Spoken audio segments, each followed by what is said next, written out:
नमस्कार, मेरा नाम है डॉक्टर स्नेहल कुमार राहने और रुत आ गई रे इस हमारे सीरीज के आज के इस वीडियो में आपका स्वागत मैं करता हूं। रुत आ गई रे इसमें हम आयुर्वेद ग्रंथों में जो बात बताई है, आयुर्वेद ग्रंथों में जो ऋतुचर्या बताई है हर ऋतु के लिए, उसी के बारे में बात करते हैं। तो आज हम जान लेंगे हेमंत ऋतु के बारे में। अगर आप पहली बार हमारे इस चैनल पर आए हैं तो इसे ज़रूर सब्सक्राइब कीजिए, क्योंकि इस चैनल पर हम लेकर आते हैं आयुर्वेद ग्रंथों की बातें जो आपको एक स्वस्थ जीवन जीने के लिए मददगार होती है। तो बात करते हैं हेमंत ऋतु की। हेमंत ऋतु मतलब ठंडी के दिन, ठंडी का मौसम। नवंबर, दिसंबर, अक्टूबर के बाद जब अक्टूबर हीट जिसे हम शरद ऋतु कहते हैं, तो ये शरद ऋतु खत्म होने के बाद आता है, वो है हेमंत ऋतु। हेमंत ऋतु में ठंड ज़्यादा बढ़ जाती है, दिन छोटा होते जाता है और रात बड़ी होती जाती है। तो इस मौसम में किस प्रकार हमारा खान पान होना चाहिए, किस प्रकार हमारी जीवन शैली होनी चाहिए जिससे हमारा स्वास्थ्य अच्छा रहे, इसके बारे में जो आयुर्वेद ग्रंथों में बताया है वही आज हम इस वीडियो में देखेंगे। आयुर्वेद संहिता में ये बताया है कि हेमंत ऋतु जो है ये शरीर में अग्नि को प्रदीप्त करता है। हमारे शरीर में जो जठराग्नि होता है, जो हमारी पाचन शक्ति होती है, तो ये हेमंत ऋतु में अधिक तीव्र हो जाती है, अधिक तेज होते जाती है। इसके लिए कारण जो रहता है कि जब बाहर ठंड ज़्यादा होती है तो ये हमारे शरीर से हमारी त्वचा के जो रोमकूप होते हैं उन्हें बंद कर देती है। तो इसके वजह से जो शरीर के अंदर की अग्नि है वो अंदर ही सुलगती रहती है और ज़्यादा बढ़ती है। इसकी वजह से हमें अधिक मात्रा में भूख लगती है, ज़्यादा मात्रा में भूख लगती है। तो इसलिए हेमंत ऋतु में हमें हमारे खान पान का ज़्यादा और विशेष ध्यान रखना ज़रूरी होता है, क्योंकि इस भूख का अगर हम अच्छी तरह से फ़ायदा करेंगे, इसका अच्छी तरह से उपयोग करेंगे, तो ये हमारे स्वास्थ्य को अच्छे रखने के लिए हमें मददगार बनता है। जठराग्नि प्रदीप्त होने के बाद उसे अच्छा आहार भी मिलना ज़रूरी है, क्योंकि अगर आप खान पान का ध्यान नहीं रखेंगे तो यही अग्नि शरीर के धातुओं को पाचन करेगा और आपके शरीर को स्वस्थ नहीं रहने देगा। तो इसलिए इस ऋतु में खान पान का ज़्यादा ख्याल रखना ज़रूरी है। हेमंत ऋतु में हमें वात शामक आहार लेने की सलाह आयुर्वेद संहिताओं में दी गई है। वात शामक यानी ऐसा आहार लेना चाहिए जो शरीर से वात कम करे। वात यानी शरीर में बढ़ी हुई रुक्षता कम करे और शरीर को स्निग्ध बनाए। तो इसलिए मधुर, अम्ल और लवण, इन 3 रसों का सेवन करने का निर्देश आयुर्वेद संहिता में बताया गया है। मधुर यानी मीठा रस, अम्ल यानी खट्टा रस और लवण यानी नमकीन चीज़ों का सेवन आप इस ऋतु में कर सकते हैं। मधुर मीठा रस का मतलब ये नहीं कि आप ज़्यादा स्वीट्स खाएं या ज़्यादा मिठाई खाएं, आप वो भी खा सकते हैं, लेकिन उन्हें अच्छी विधि से बनाया हुआ होना ज़रूरी है। बहुत पुरानी मिठाई, बासी मिठाई खाना भी स्वास्थ्य के लिए अच्छा नहीं है। फलों का आप इसमें सेवन कर सकते हैं, जो भी स्वादिष्ट और मीठे फल है उनका भी सेवन आप इस हेमंत ऋतु में कर सकते हैं। अम्ल रस यानी खट्टी चीज़ों का सेवन करना, जैसे अलग अलग खट्टे फल है आप उनका सेवन कर सकते हैं। दही का सेवन हमेशा नहीं करना चाहिए। दही के सेवन के लिए बहुत सारे नियम आयुर्वेद संहिता में दिए गए हैं। हमने पहले ही इस पर एक वीडियो बनाया है, तो आप उसको भी देखकर दही के सेवन के बारे में अधिक जानकारी ले सकते हैं। लेकिन बाकी जो अम्ल रस के पदार्थ है, बाकी जो खट्टे पदार्थ है, आप उनका ज़रूर इस ऋतु में सेवन कर सकते हैं। तीसरा रस जो सेवन करने के लिए बताया है वो है लवण।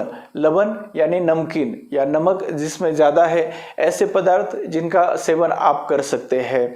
तो इन 3 रसों का अगर आप इस ऋतु में सेवन करेंगे तो ये मधुर, अम्ल और लवण जो रस है ये वात शमन करने वाले हैं, वात दोष का शमन करते हैं। और इसलिए जो हेमंत ऋतु से शरीर में तकलीफें होने की संभावना रहती है, वात दुष्टि से होने वाले जो वात विकार है, जैसे हड्डियों से संबंधित समस्याएं, आपके मज्जा संस्था से संबंधित समस्याएं, तो इन समस्याओं से दूर रहने के लिए इन 3 रसों का सेवन करना जरूरी है। जैसे कि हम सभी जानते हैं कि ठंडी के दिनों में काफ़ी घरों में ड्राई फ्रूट्स का इस्तेमाल बढ़ता है, गोंद के लड्डू बनाकर खाए जाते हैं, क्योंकि ये जो प्रदीप्त अग्नि है इसको योग्य आहार देंगे, विशेषतः मधुर रस का आहार देंगे, तो ये शरीर का प्रीणन, शरीर का पोषण अच्छा करेगा, आपके शरीर के बल को अच्छी तरह से बनाए रखेगा और वात विकारों से आपको दूर रखेगा। मांस का सेवन भी इस ऋतु में करने का विशेष निर्देश आयुर्वेद संहिताओं में बताया गया है। घी या तेल में भूनकर अगर मांस का सेवन इस ऋतु में करेंगे तो वो शरीर के लिए ज़्यादा पुष्टिदायक होता है। रसान स्निग्धान पलम पुष्टम गौड़म अच्छम सुराम स्निग्धम पिष्टम माक्षेशु शिरोत्थ विकृति शुभा, इस प्रकार से वर्णन आया है मांस रस के सेवन का, जो आप हेमंत ऋतु में कर सकते हैं। यानी स्निग्ध बनाकर अच्छी तरह से भूनकर आप मांस का सेवन करेंगे तो वो आपके शरीर को पुष्टिदायक होगा। यहाँ जो पुष्ट शब्द आया है तो वो आपकी पुष्टि के लिए भी है, और जो मांस का आप सेवन करेंगे तो आपको ये भी ख्याल रखना जरूरी है कि वो किसी पुष्ट प्राणी का मांस हो, तभी वो शरीर के लिए लाभदायक होगा। आगे जो बताया है गुड़ का मतलब है जो गुड़ से बने अलग अलग पदार्थ है उनका भी सेवन इस ऋतु में करने के लिए बताया गया है। लेकिन जब आप गुड़ का सेवन करेंगे तो ध्यान रखिए वो गुड़ अच्छी तरह से बना हुआ हो, उसमें केमिकल्स का प्रोसेसिंग ना हो, तो ही वो स्वास्थ्य के लिए अच्छा रहेगा। आगे बात की है सुरा की। सुरा यानी मद्यपान का भी सेवन करना इस ऋतु में उचित माना गया है। अलग अलग प्रकार के आसव, अरिष्ट जो आयुर्वेद संहिताओं में बताए गए हैं, अगर उनका सेवन करेंगे तो वो आपके शरीर का स्वास्थ्य भी अच्छा रखेगा और इस ऋतु का जो होने वाला शरीर पर विपरीत प्रभाव है उससे भी आपके शरीर को दूर रखेगा। आगे बताया है गोधूम। गोधूम का मतलब है गेहूं या उससे बने हुए अलग अलग पदार्थों का सेवन करना इस ऋतु में काफी लाभदायक होगा। गेहूं के साथ माश यानी उड़द का सेवन भी करेंगे तो उड़द भी शरीर की पुष्टि के लिए, शरीर को बल देने के लिए उत्तम है, तो इसका भी सेवन इस ऋतु में करना उचित है। कई लोगों को उड़द के सेवन से पित्त की शिकायत होती है, तो उन्होंने थोड़ा सा ख्याल करके भी इसका सेवन करना जरूरी है। तो ये शरीर के लिए, हड्डियों के लिए, नसों के लिए और शरीर में वात का संतुलन बनाए रखने के लिए, शरीर में स्निग्धता बनाए रखने के लिए जरूरी है। और इक्षु का मतलब है गन्ने का प्रयोग। गन्ने का सेवन भी अगर इस ऋतु में करेंगे तो वो भी स्वास्थ्य के लिए लाभदायक होगा।